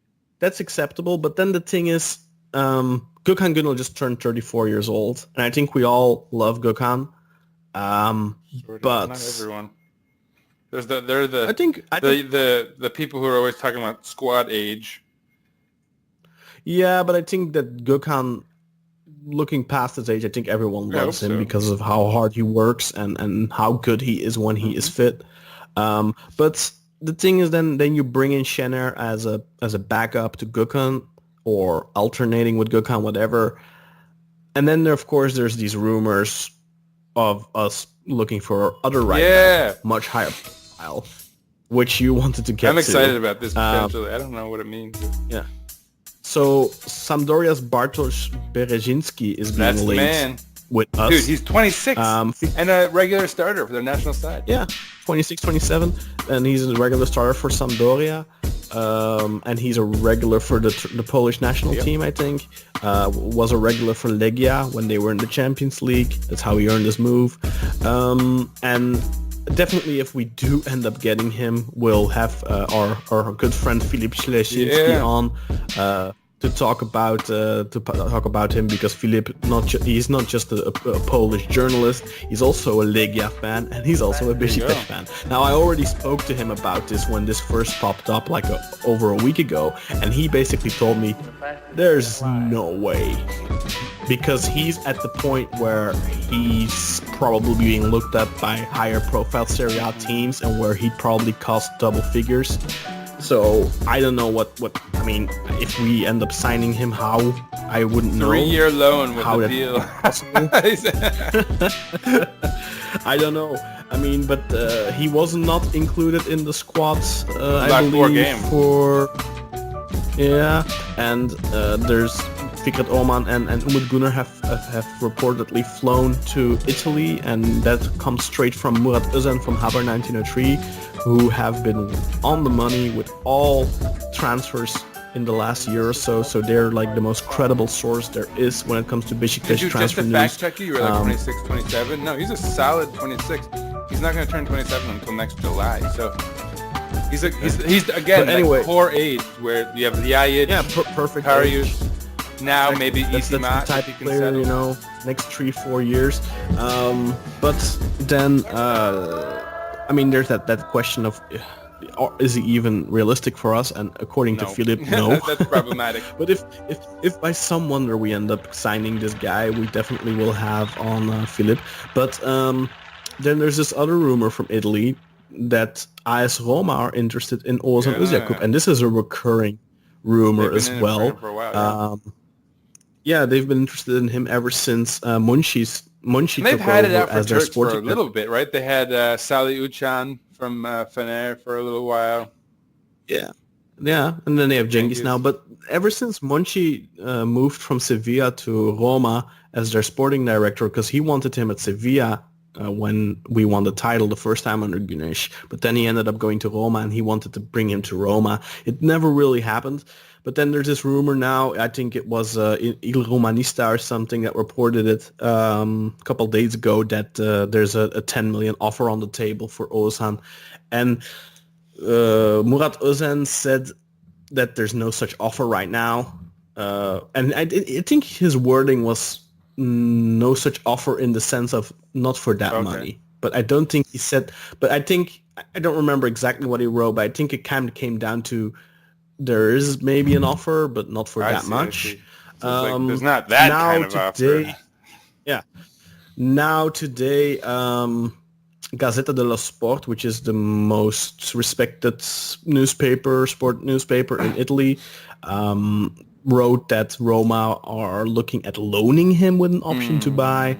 So I don't know what Fikret Orman and Umut Gunnar went to Italy for. It could be Bartosz Berezinski, it could be Ozan, it could be both, it could be someone else. I mean, there's lots of possibilities, but they definitely did go to Italy, according to Ozan. So there's definitely something brewing there. So, Kaan, right now, you are Fikret Orman, or whoever it is, Murat Özen, whoever it is that has to make the final call. Do you sell Ozan for, let me just throw out a number, 7 million?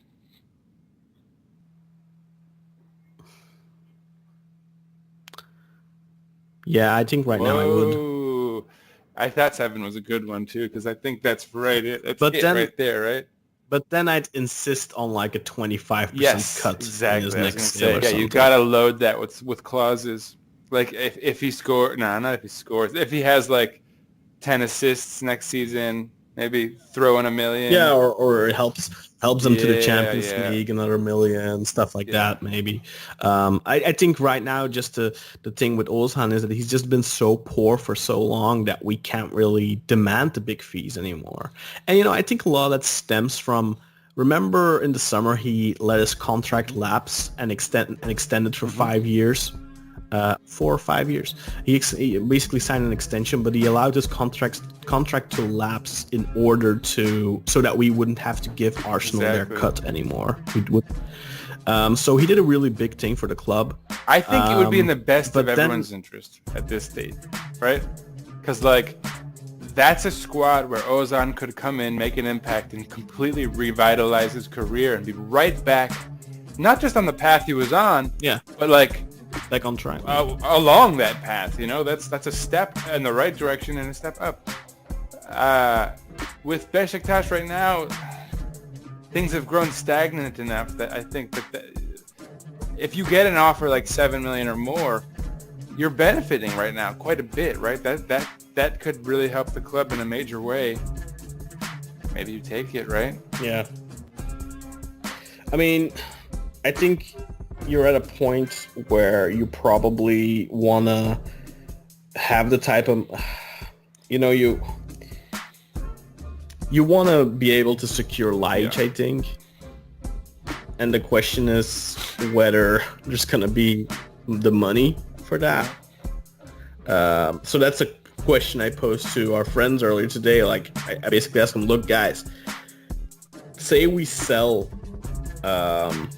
our good friend Ozan, would you immediately trigger the Laic clause? And I think they all unanimously said yes. Yeah, of course, right? Yeah, I think so. I mean, that's what I would do. Yeah, I mean, honestly, like if you could raise the funds, you'd really maybe want to lock down Karius and Laic right now, so you don't have to kick that can down, right? Like so that. I think the Laic thing. I think that's probably easiest because it's only like 6.5 million. And I do think that 1.5 to 2 million difference to the Karius 8 million thing. I think that's gonna be difficult. That's interesting. I don't know how we're gonna do it. I think it's a lot of money. I think it's a good deal. Like we said at the start of the season, I think those are great deals. Both of them are great deals, but it's still a lot of money for us. Remember, at this point, we're completely out from underneath the FFP thing. And so it's really just a matter of... No, we're not. This is our last season, but we need to finish this season, this year, fiscal I'm saying. year. So, right, we still have him loaned out. Yeah, but if we don't break even, it'll get extended. So I'm assuming if we break even this year, then we can theoretically, like if someone has the funds, right, we can buy whatever we want. I don't know if Fikret Erman is still dropping 10 million on players or whatever, but he could, right? Yeah, I don't see that happening anytime soon. Or if someone else we get out out from whatever, but I don't know. I could see that being one of those cuts you make to sort of stamp you. We're not gonna make the move that. Maybe I don't know if we need a new. Do we need a new board, Kaan? All right, that's another episode. That's another day. Is there any other news that we need to talk about for this window thus far? The window's still young. It merits saying. It's only. It is still very young, and I think it's very positive that we've done so much as we have already. I think it's a very positive indication to. I'm hopeful for the second half of the season. Now, it doesn't mean I expect us to win the title. And I'll say this too. It's actually very nice that the rumors that we're getting more solidly kind of coming in now are all right back rumors, because that is clearly, I'd say, the next move. If striker's done and Isimat is our central defender going forward, then the next move would be right back, I'd say. Mm-hmm. Maybe then after that, what? And a midfielder. I think we'd need a central midfielder. I mean, if Ozan gets if Ozan gets sold, you almost have to get a central midfielder, which I don't think they will have the time Or for. what you're saying is Dorkan is your man in the center of the midfield, and you need a new Atiba who can hold the ball and not, be the stabilizer. Yeah, but I don't think that Dorkan can be that that Ozan type. No, that's what I'm so saying. then You you're need a to possession midfielder to play beside him who can also play in a defensive role. You need a very versatile defensive. That's the only if you're going to commit to Dorkan there, then you need a very innovative defensive midfielder, deep lying playmaker. Yeah. Yeah, and I just think that is a lot to ask for in the January transfer window. That's also why I think that's also one of the big reasons why I think the Burak move is a good move, because it's so difficult to get good players. And well, it's not necessarily difficult to get good players in January, but strikers are near impossible. I mean, can you think of a single striker that came in January in Turkey and made a difference over the last, since Nobre?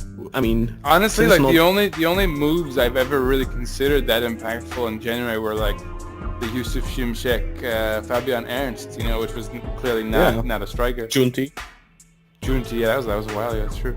Well, all right, so I'll cede you that if getting Burak Yilmaz gives the board the time required to then get that third and maybe fourth piece that we need, the right back. And if they get a central midfielder on top of it, then I'd say, this is a wildly successful transfer window, and securing a striker really quick and kicking that can down the road a little bit is wise, because you've then, say we get Berezhinski somehow, or maybe not Berezhinski, but someone who's 26, 27, who's not just, with Shener, you're getting a backup for Gökhan Gönül. With someone who's in the mold of Berezhinski, you're getting someone who might back up Gökhan Gönül for the rest of this year, but who you could then start, right? For me, the goal has to be developing a core moving forward. Yeah, that's indeed the goal. Yeah. And you know what the thing is with that? People say, yeah, we should be getting, young enough players, and I completely agree.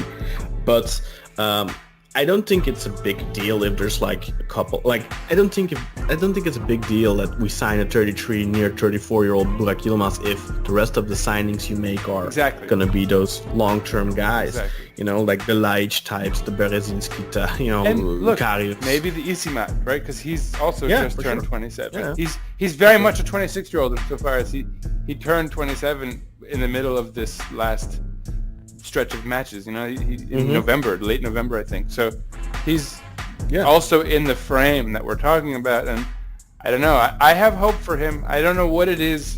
He has a face that's very affable. I don't know. A lot of images have come out. He's always smiling.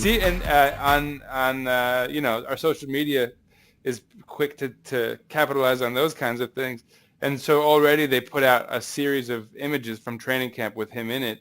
And he is it looks like he's already everyone's favorite teammate. I saw he was grasping with the ball with Atiba, and they're both their arms around each other, laughing.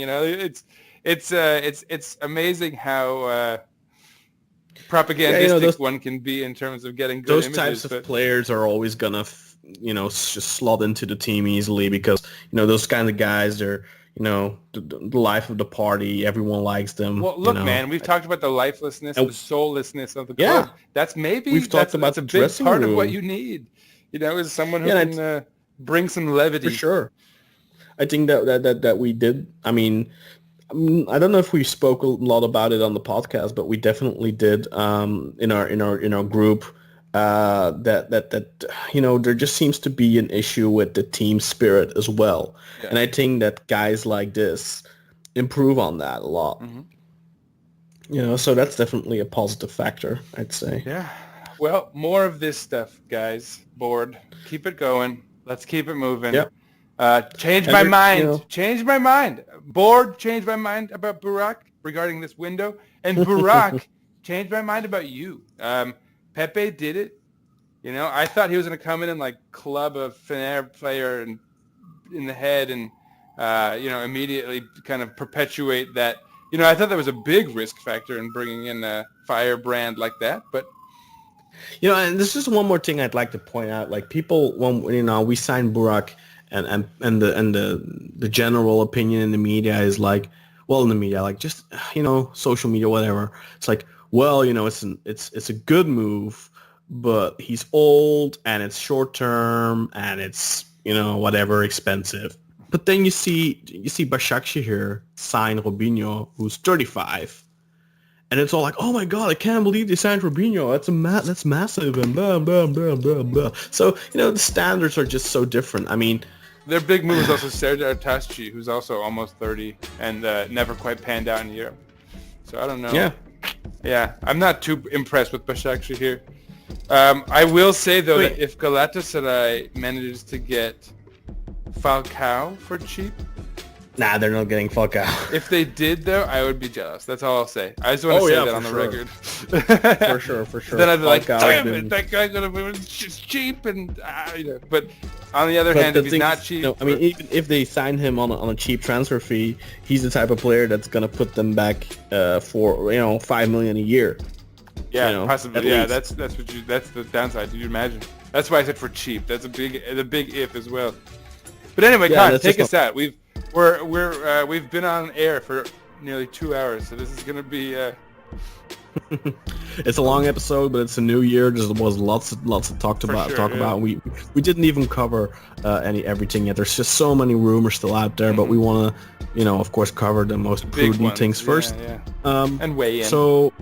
For those of you who are new to the podcast, listening for the first time maybe, definitely go and check out some of our previous episodes. We have some great episodes that are, I think, somewhat timeless. Our Adam Laic, our Loris Karius specials, or Adam Laic special with Sonja Niksevic was especially well received. Our Loris Karius episode, and we'll. By the way, our most recent banger was the post-match against Galatasaray. That got a lot of traction. Or which was the other one I'm thinking of that was quite popular? The John Okar, the finance episode. Yeah, John Okar was really good, and we'll definitely. I wanted to have John Okar on back for the 50th episode, but I let him know last week. And I said I would give him a little heads up because he was up for it, but then I basically told him like 90 minutes before we start recording. Go. I know it's short notice, but if you can make it, we'd definitely love to have you on. But we'll have John on one of the coming episodes. Yeah, during this break. And I'll try and get a little sit down chat with a friend of mine regarding Nicolas Isimat Mirin.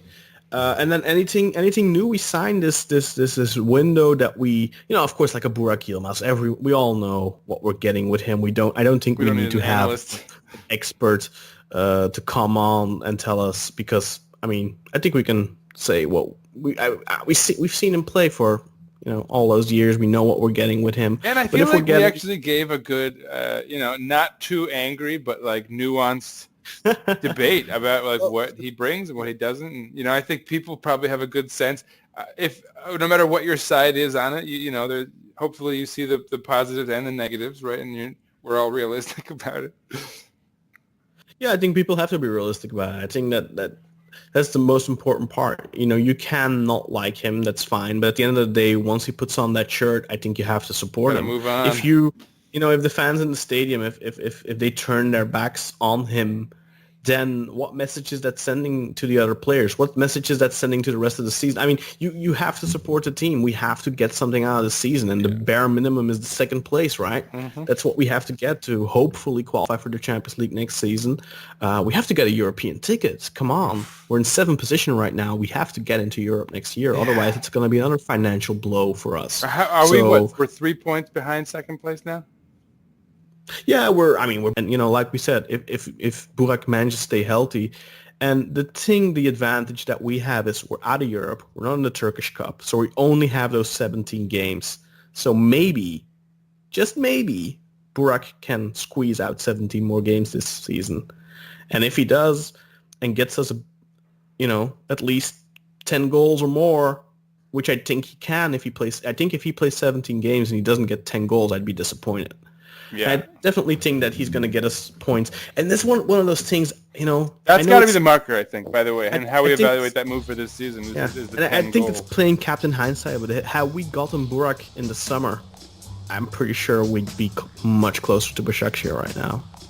Because, I mean, remember I'll tell you that this, line... if we got Burak when we lost, instead of like the Gomez thing, when that all broke down, and we'd had him for these seasons, I think I probably agree with your supposition. But even this past summer, had we signed him in the summer, there's no way we would be on 26 points. We'd have at least 30. I mean, we might be on par with Başakşehir right now. Look, our leading goal scorer is Mustafa Pektimek on 5 goals. Nobody could logically argue what you're saying right now. And the thing is, we remember when he came back to Turkey, his first choice was coming back to Beşiktaş, and he really pushed for it, and Şenol Güneş pushed for it, but the backlash from the fans prevented it from happening, and he went up signing with Trabzon. He scored 23 goals in 25 matches. Now, I'm not saying he would have scored 23 and 25 for us had he come to us, because it's still different playing for Beşiktaş than it is for Trabzonspor, with all due respect. Yeah, but imagine why respect now. But imagine signing Burak last summer, not this past summer, but the summer before, last season, where we ended up 4 points behind Galatasaray. I think we would have won the title. Yeah, no, that's what I'm saying. Last year, I think the argument stands that we could have benefited a lot. Because all we needed last year was 5 or 6 more points in that first half of the season. Yeah. And I think with an on-form Burak... And what we're saying is it would have been him and not Negredo. And I think he fit the mold of what we needed in a striker far more than Negredo. It's like getting a striker instead of a central forward. And we got a central forward. Now the thing is, though, I think if we had gotten Burak, I don't think that Cenk would have been the first choice in the Champions. Well, maybe he might have been, but then we would have probably gotten his appearances. I mean, I actually think that the dice were set. The dice had been rolled, and he was probably on his way out going into that season. But he might not have had that great run in the Champions League and that he would have gone for amazing less. feat. He would have gone for less. But he would have gone. But anyway, I mean, we're playing captain hindsight now. Yeah, but exactly. I still do think that the fans kind of, in a way, hurt the club by protesting Burak as much as they did. Now, it has to be said, had we gotten Burak last year, then we would have brought him in on a huge deal, like a 3.5 million. Yeah. And if he didn't play well, then then we'd be anyway. Kaan, take us out. We have a lot of transfer episodes to come. I have a feeling. Definitely. So stay tuned. We will be back soon. We won't be taking a long hiatus this time around. That was just for the holidays and for the New Year and all that kind of stuff. And to let things cook a little bit, to get some real news out there before. And if it was just the one transfer with like Isimat on the verge, it would have been an incomplete episode. Yeah, I think our timing is right. So in the next week, probably we'll definitely have another episode out. I think. Hopefully, we'll be sitting down with John. We'll be sitting down with someone to talk about Isimat soon. Not 100% sure yet on who that's gonna be. I have 2 friends who are definitely both of them perfect to speak on this subject, but we're trying to line something up. So, and in the meantime, if anything new happens, a new transfer, I think stuff can happen quickly, as you know. So it's an exciting period in the year. Let's hope we have a great 2019, because 2018, to be frank, was just terrible for us. Horrible year. For Beşiktaş, it was probably the worst year in a while. Definitely the worst year since Orman has taken over. I would say. Oh yeah, big time. But that's it for us for today. I hope you enjoyed the episode, all the stuff we talked about. If there's something you don't agree with, if there's something you think we missed, if there's something you would like to add your opinion, by all means. After the beep. Reach out to us on Twitter or send in an after the beep for the next episode. Anything, send in your questions, whatever you want. You can always come and join us on our Discord channel. You can find the details for that in the @Eagles_podcast Twitter account. And any social media information you need, like Twitter handles for Sinan, for myself, for Beşiktaş International, for the podcast. You can find everything of that in the podcast notes. And I think that's basically all of what I have to say. So, Sinan, take us out. Go Beşiktaş! And come to Beşiktaş! And Happy New Year. And Happy New Year! And, Merry Christmas, Happy Hanukkah, Kwanzaa, whatever, however it is that you celebrate this time of year. I hope you enjoy it. Oh, it's a long story, man. Happy Festivus. Yeah, to everyone, I hope that this new year brings everything that you want out of the year in general, and specifically this one. So yeah, man. Peace out. That's a good, long one. I hope.